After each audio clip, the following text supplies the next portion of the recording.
All right, welcome to the Michael Franti podcast. We do not have an official name for this podcast as yet because it's the first one ever. So if you're listening to this podcast right now, I want you to go on to Facebook or onto Instagram, somewhere where you can send a message to me and send me a message of what you want the name of this podcast to be called. Now, our first guest ever is a really special artist who I respect and admire because she's one of the few artists in the world today who is making conscious music that you can dance to, that is a celebration of life, and that she really walks the talk. So please welcome to the show my first guest ever, Nattali Papa. Yeah. Respect, give thanks. A pleasure to be here, aka Nattali Rize. Rising, you know. That's it. So Nat, we've been knowing each other for how long? When did we first meet? Yo, long enough for you to know my name is Nattali Papa. Yeah. I've seen you through a lot of different, incarnations, but I think we met like 15 years ago or something like that. I think it must have been something like that. You may have seen late 90s, early 2000s. Did you see me drumming on the street? Drumming on the street. That's where I first saw you. And then you pulled me up on the stage at Blues Fest in Byron Bay. Yeah. And ever since, we've We're kept rolling. the connection. That was before Blue King Brown Before started. Blue King Brown. Yo, that's so like for those way who back. don't know, you are from where? From Australia. Mm-hmm. Yeah, and grew up in Australia and learned music on the streets and from my mother. And I guess the band that is most known in Australia is called Blue King Brown. And that's a band that actually you brought us out on a first American tour ever. Yeah. And carried us under your wings, in your bus even. Yeah. And then years later, to cut a long story short, I moved to Jamaica and started a new project. Blue King Brown is still happening, absolutely, 100%. Yeah. Must keep going. Yeah. Very important voice in Australia especially. Yeah. But the Nattali Rize project is more a Jamaican collaboration. And you were also the first person to bring my Jamaican project out on the road in America as well in 2015 with Notice. So, we've had a connection for some time. Yeah. I want to go really just right back. So your family and your people are originally from what part of the world? Well, a very mixed heritage. My mother is from Samoa, and we've only just recently found out that her grandparents were from Norway. Like my nana never knew who her father was for the longest time, and she is now 80 and only just found out her father was from Norway. Wow. So we have Tongan on that side as well. And then on my father's side, we're Mexican, Native American, Wow. Basque, and a bit of French and some Irish in there as well. So we're very, very mixed. And living in Australia, growing up in Australia, of course, we have it's a very multicultural place, like many places in the world. But, I grew up my mother worked for Indigenous communities as I was growing up. So my extended family is Indigenous Australian, of course. Then I've sort of evolved into working closely with people from the surrounding islands, very close by. My auntie Lily Tuai. Yeah. Also Fijian descent. Yeah. And Dr. Lily Tuai. Dr. Lily Tuai. And actually she's the one who first made me go to your concert. Oh, nice. She said you have to go see Michael. I've known her from my first time going to Australia. I met her there in 1992, I believe. And she was really instrumental in linking us up with the Indigenous communities in Australia, and especially with Koori Radio and Radio Skid Row there, which is like really the community radio.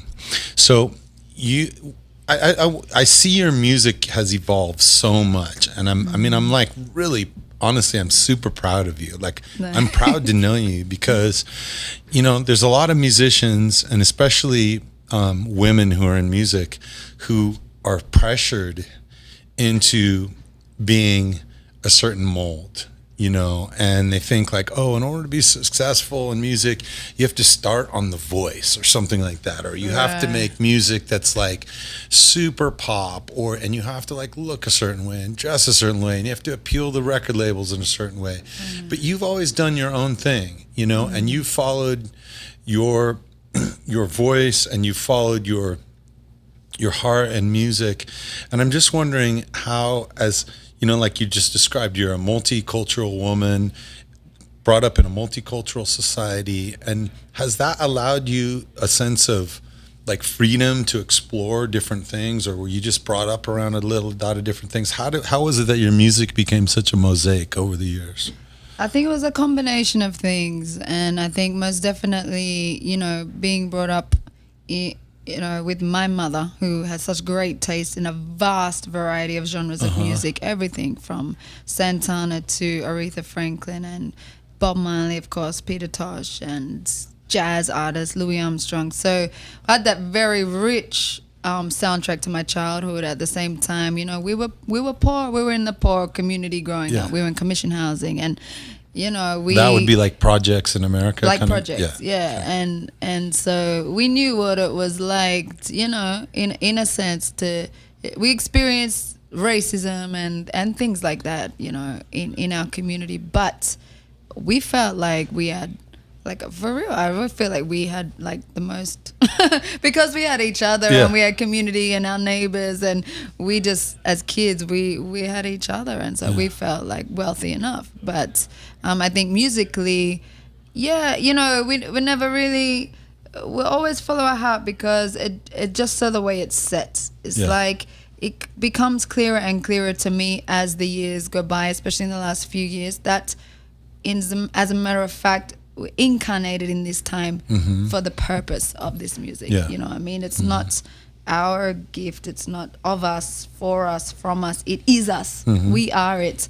And the evolving consciousness on Earth it needs all of the creative input and amplification of positivity and consciousness that it can get. And so it creates and manifests in people who are open-hearted and open-minded, like yourself and like me and like the millions of other artists around the planet. And the more we tune into that as our life purpose of who we are, then the clearer the messages can come. And so for me in the music, that's what it is. And moving to Jamaica was a big step for me. Tell me about that. Why? What was the draw for you to go there? It was crazy. Because I have had a similar journey. Like, I've gone and spent a lot of time working in studios in Jamaica, and there's just something about it that is important to me. So how was it for you? I met a few key musicians. Of course, I'd always been drawn to Jamaica just from my love of reggae. So I had been there once before to record some vocals for a Blue King Brown album. But then I met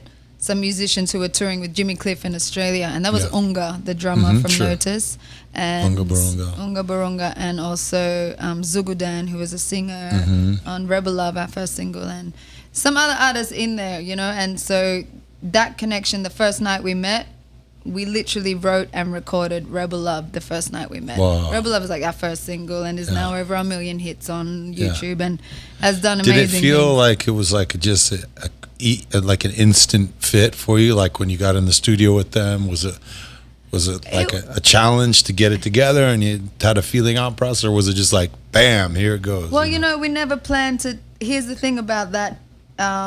That evening is we never planned to record or write anything together. They were just coming to chill and just connect. So we put on some food, and that was it. And then our studio was there, so the vibes started flowing, and it was like 6 hours later, it was like, it could have gone either way. And then the studio opened up and we started jamming, and then we were there for like the whole night, for like 12 hours straight, and we wrote and recorded Rebel Love. So the next morning we woke up and just went, oh my God, what the heck was that? Like, we just had this band of Jamaicans come through, and we just created this wicked song that we listened to in the morning. And so that was actually the turning point as far as me moving to Jamaica, because that was the moment that sort of made me think, all right, so this sort of connection I wonder if it can bear more fruit. Was it hard for you, like, as an outsider going into Jamaica, you know, approaching musicians, becoming part of the scene there? Were you viewed as like who was this girl coming, trying to like push up in our scene, or people were like open to you and it was very open and welcoming. Mm-hmm. And I think, coming in with notice, Unga Barunga, and, like we went there to work on a project together. So Yeah. we had a mission and we had a focus and we had an intention. And anywhere you go in the world, no matter where it is, if you come and step with the right intention, as you know very well, and the right energy, then we're just people, you know, and people just connect with people. Just get along. So it's just like, that's how it is. So you went to Jamaica that time, and then at what point did you say, I'm just going to like drop roots here for a while and move there? What was that decision? All right, so that was after that first night we wrote and recorded Rebel Love. Went back there just for a visit to test the waters and produce a next song for Blue King Brown album with Notice. And the vibe was still just super creative, off the hook. And so after that visit was 2 weeks, and then I went, all right, let's do it. Packed up my house in Australia, packed up everything. That was 2014. And set up camp in Kingston for ever since. At the moment, I'm kind of just, I don't live anywhere in particular, but when I stop, it's either Kingston or Byron Bay in Australia. Yeah. So. In a reggae, there's been so many, movements. If you're going from, way back the early days of ska and Rocksteady, and then through the, Studio One and the whole Marley years and One Drop and everything, and then so much conscious music. And then there was a period where it was like a lot of slackness, and dance hall came in, and it became more about the party than it was about the consciousness. And now there's more artists in reggae who are conscious, and you're one of those people. And there's like a new youthful generation, and at the same time we have like a lot of successful, American quote unquote reggae bands that are just, again, like they're not really saying a lot about society or the world. They're just kind of like nice music. And I don't mean that to be disrespectful at all. There's a lot of really great bands out there in the scene that I think it's nice to see reggae come to the forefront like that. But as a conscious artist, is it hard for you at times to find your place in music amongst all this other music that is not conscious? Like, how do you do it? Well, that's like one of the quotes on my website is, enough corporate noise in the ears of the youth, time to spread some truth. Okay. But I mean, for us it's like, I think another big draw card to Jamaica was that there was this flourishing and growing scene, as you call it, the next generation, what they call the reggae revival, right? But the next generation of conscious artists. It's like the throwback to the Marley days, the bands, the Peter Tosh, the Third Worlds. That, you have artists like Raging Fire, like Chronics and Protege, Kabaka Pyramid, one of my favorite conscious artists, incredible lyricists.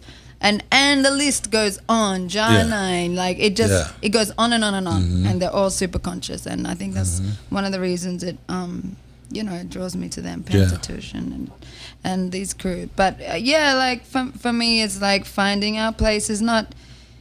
It just so we are, we just sing conscious music from Blue King Brown days. From the moment I put pen to paper, I just couldn't really sing anything else, and I just feel like, everything happens at the right time for the right reasons, and you just have to put a lot of, as hard work in. Like we are kind of relentless. And that's because I see that.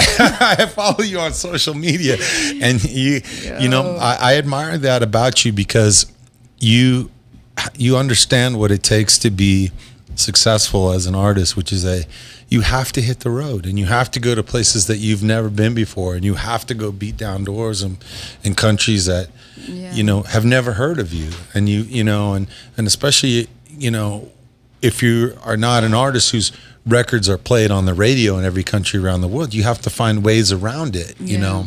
And so what is that like for you? How do you do it? I mean, for us, it's like that actually, I mean, for us in these times, it's more simpler in that sense, in terms of social media, and like our access to our fans is just far greater than I imagine what it was for you when you were starting. Like that when I was starting out, we would get letters, like mail letters, like handwritten letters, and we'd get hundreds of letters, and I could maybe answer like a dozen a year, you know what I mean? And then I'd lick the stamp and send it back. And then when email came about, suddenly I'd get thousands of emails, and I could answer hundreds of them. And then when social media came in, now suddenly you're like communicating with hundreds of thousands of people at one time, in one moment, instantaneously, you know.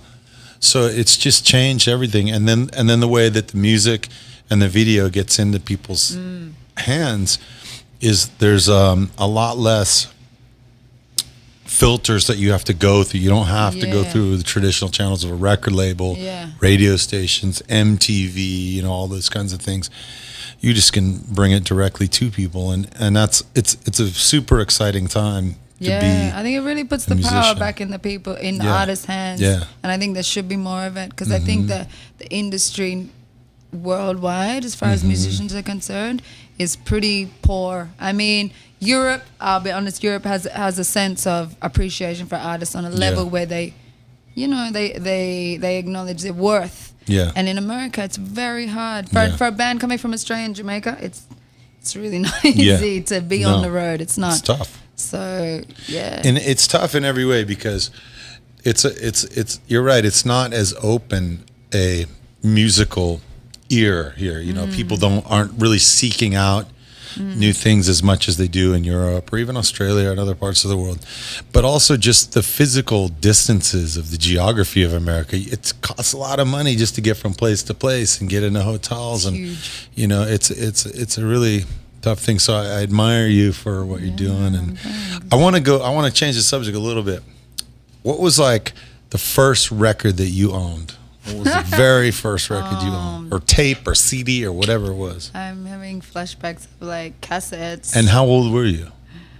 Well, like when you were making the decisions. All right. When I was making the decisions, it was Janis Joplin. Yeah, and I was probably like 10. Okay. Yeah. And what drew you to Janis Joplin?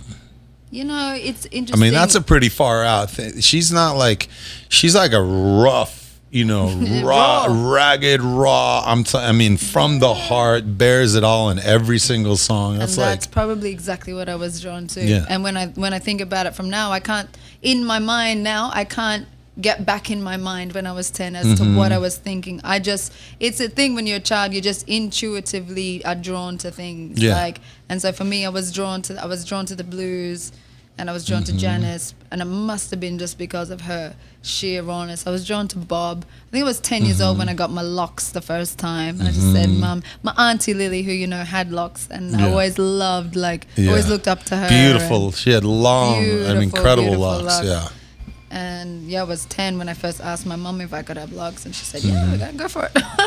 Nice. So always had that support. But yeah, you know, I think it was those raw, as far as music goes, I was always tuning into things that I was always listening to that music of that era, while other kids my age were listening to other music. And not that I didn't get into other music as well. Were you ever into like boy bands or like One Direction or like, did you ever, I'm just asking, did you ever, I mean, every kid is a kid. Did you ever have moments where you dropped into that zone, or was it just? I must have. I think about me and my older sister, because we grew up together. And I think that we had a huge thing about In Excess. Okay, yeah, sure. We had a huge In Excess sort of phase. And that was because our neighbor, who we just loved, you know, we looked up to like an older sister. She loved them, so we just loved anything that she loved. And you know, the thing is, like, Michael Hutchence was like this beautiful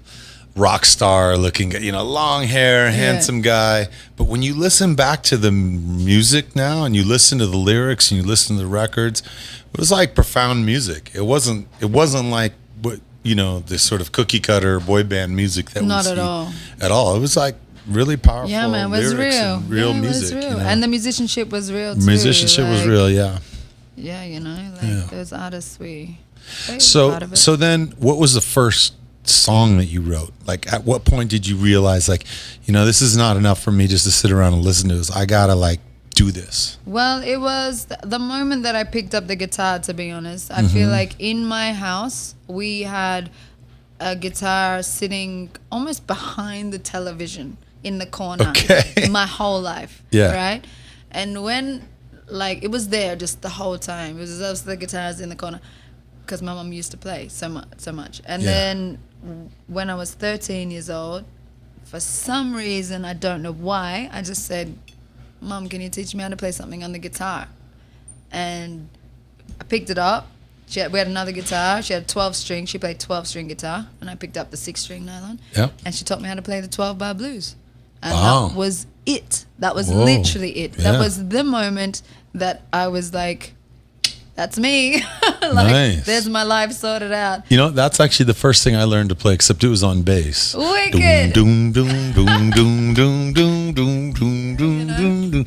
And I learned it from a UB40 record because they had this song called 12 Bar. Mad. And I didn't even know what that meant at the time, but that was the bass line. And I just like hummed out the bass line. So Yeah, that was the Yeah. beginning of my love affair with the guitar. yeah, As guitar is my first instrument, Yeah. you know, like drums and singing came way after. Like guitar Yeah. is just like my love, and the blues was also my first love on Okay. the guitar. Yeah.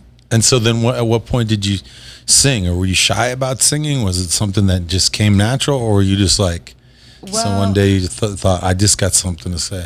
That was it. It Yeah. was that. It's not that I was a good singer at the time. It's not that. It was when we started Blue King Brown, and really like after being picking up a guitar when I was 13, then finding the drums when I was like 15, about the time I met Yeah, you. yeah.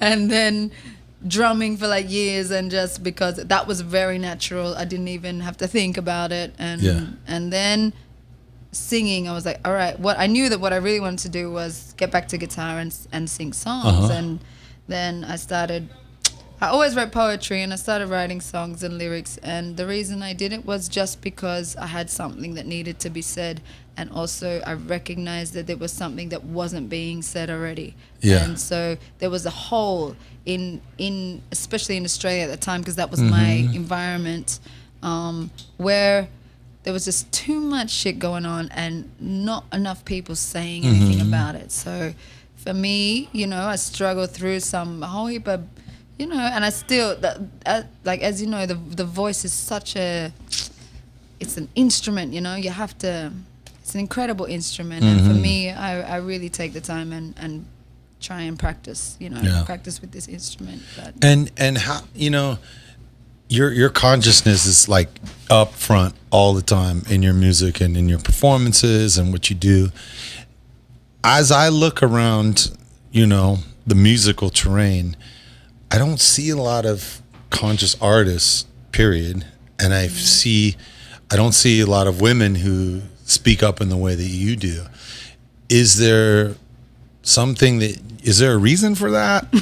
Or like, why are you so? you know, you're unique in that way. I mean, and I love it. Like I said, I really respect and admire you as an artist. Maybe I guess what I'm asking is, what would you say to other artists, and especially young girls who are coming up through music? You know, what would you say to them in terms of being, you know, inspiring them? Yeah, well, you know, I would say, you know, what's happening on Earth is that we're being incarnated like at levels now. So you're gonna have kids arriving on the planet already switched on to Yeah. things that we learnt about. Yeah. Like we're just learning about. Yeah. They're gonna land with the knowledge. You Yeah. know what I mean? So, and that's already happening. And that's the reality. So, you know, what we have to do, and what you have done for artists like me, is to lead by following your heart and being that example. Yeah. And inspiring and showing other conscious artists or young girls or guys or whoever that believe in music and then believe in really the spirit of freedom and full freedom. I mean, full freedom.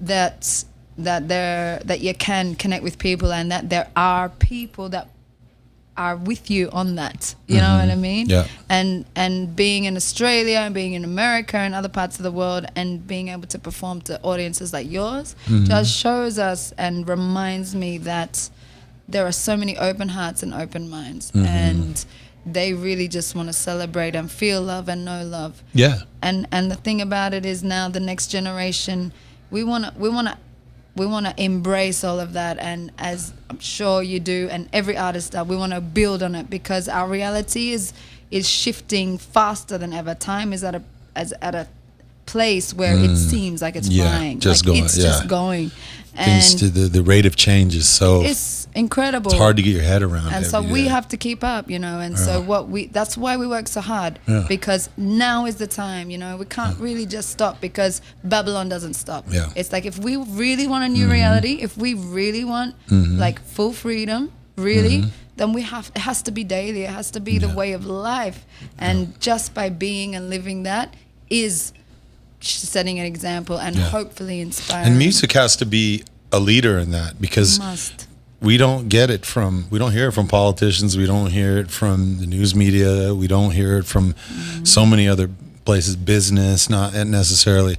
And so music is one of the few voices where we still have that, you know, speaking to ideals, you know, and I think that's important. I think it's really important for music. Music is so powerful like that. And people don't even myself, I say the more I learn about music, the more I realize I am yet to learn about the power of music. Because even though we are on stage every night and we perform and we are able to connect with an audience, but there's more than just sound. There's things that you don't see, you know. There's an energy that you can put your intention into and create a new energy on different levels that can have a domino effect into the future. So it's like, you know, the more that we learn about the true realities of the world and the dimensions we live in, the more we're able to sort of harness that energy and put some intention into our connection and our co-creation of energy in a live music sense. Because frequency really does gather energy, and we amplify each other by doing that, and that power Babylon can't penetrate. That's it. That's the real power. You know, there's some days when I wake up and I'm so pissed off. I mean, I'm like I'm reading the news on my phone and I feel like throwing my phone and smashing it, you know, because of all the things that are happening. And then when I come out into the world, I want to be a voice of love. I want to be a listening voice that can hear other viewpoints of other political perspectives or other places from parts of the world. And I want to be a voice that has compassion for all people of different experiences. But some days I'm pissed off, you know. Do you ever feel that way? And when you do, how do you harness it? How do you navigate it? What are the things that you do personally to be able to find that equilibrium in your life that enables you to be that voice on stage that comes from a place of like compassion? I hear it on stage, you know, like, how do you get there? Yeah, well, you know, everyone is evolving through their realities at different paces. For me, I've always taken that road, and then for a long time I was very switched on and very in tune with everything that was happening politically. And I would get angry at it, and then I would write about it, and then I would da-da-da-da-da. And then I got into a place of the rabbit hole of truth, and I realized how elaborate and how in deep we are in the system. And then I started to think, you know what? If we stop giving our energy to this system, it will actually stop existing. And so I started going further down into another branch of that rabbit hole, into the spiritual path, and just reading a lot more esoteric things, and just, you know, the different texts and words come to you at different times when you're ready for it. You know what I mean? It's like what they say, when the student is ready, the teacher will appear in whatever form or whatever way that is. And so for me, when I look at nowadays, when I look at the news and things like that, I never really get it. Emotional control is a big thing about evolution, and the more we can do that, the more we are evolved. But the thing is with me now, I'm not putting any amount of hope or expectation on the current world system, on any politician. I don't care who they are, or what their name is, or what they say, or what party they're from, or what party they're from. I'm actually not putting any of my energetic hope into that, because I've seen and I've been there and I've done that and I've said so, and I regret, and I don't regret anything. No, I don't regret it. But you know what I mean? It's like I've been there and I've done that. I've seen it fail. I've seen it fail, and let's be honest, we all have. We've all been witness to an incredible, like the biggest crime and illusion on planet Earth is that of the system's version of democracy over us, which allows some real what we call fuckery. And sorry to your listeners. That's okay. It's my podcast. Cool. Say whatever you damn please. Yeah, man. So what was that? You know, it's just got to be, for me, like I say, I believe 100% in the people, and that's what I like to focus on. I like to focus on they're remembering that they have the power and they have the potential and that they are more potent and powerful than they've ever been led to believe, just like us. We've never been told how incredible we are, and that's very purposeful. So the moment we start reclaiming that, we start reclaiming our knowledge, start reclaiming, you know, the idea of even existing outside of the current narrow paradigm of thought, you know, then we become dangerous, or we become rebels to the current system, which is why the album is called Rebel Frequency, because we sing about stuff that is, we want to take ourselves and our people, our community out of the box. You know, we want to get out of this paradigm. We want to shift the paradigm. We want to shift the mindset, because the real revolution is the evolution of our consciousness and our minds. And that is why there is no one leader. As individuals and as a collective. Exactly. Yeah. There is no idolization of anybody. It's all about us.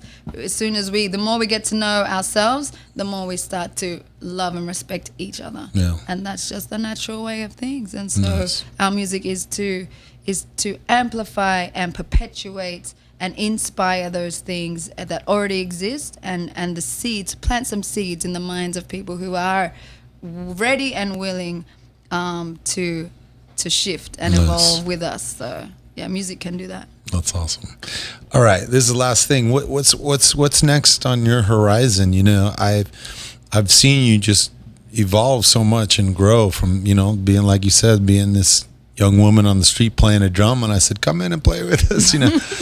And then and through Blue King Brown, and through now with Rize, but also as you know, you're a woman of great style. You make videos. You guys always have very well thought out artwork for your albums and stuff like that. Are there other things outside of this sphere of music that you're working, like perhaps film or writing or, you know, other things? Well, we like, you know, I like to find more time for other things within that. But I mean, we like to, I think we're moving into, like video and film and the visual. We find that, as you know, the visual is so powerful along with the audio. It's a really incredible medium. And so, you know, my longtime collaborator, Carlo, One Rebel Creative, is really like, you know, started to evolve in terms of creating. He films a lot of the film clips that we do. You know, all the photos are him, the artwork is him. And so we recently were up in an incredible place called Pinnacle, which is the land of the first ever Rastafari, Leonard Howell in Jamaica.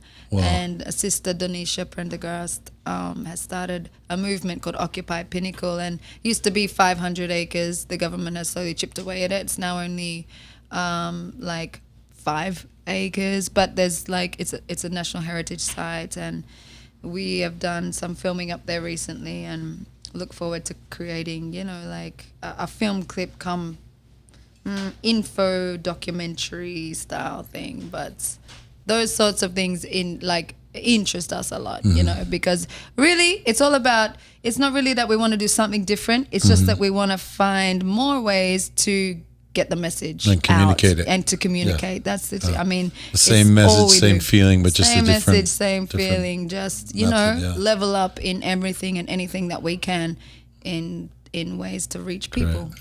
That's awesome. All right, so final thing is just how can people get in touch with you? What are your socials so people can keep up with what you're doing? Yeah, of course. Please check out Nattali Rize. All right, it's the same handle on all of the socials. So it's NATTALIRIZE. Or Z, depending on where you're listening.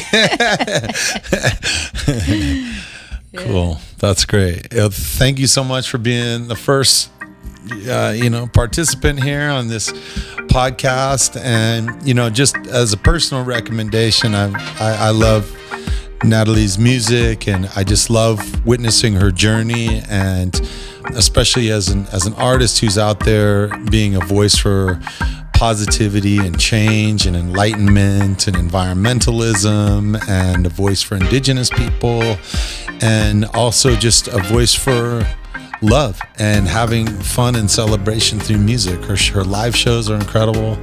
So if you ever have a chance to go see her, don't miss the opportunity, and follow her on socials because she's always posting cool shit. So. Thanks, Nat. Thank you so much for having me. Bless. You're welcome. Bless up.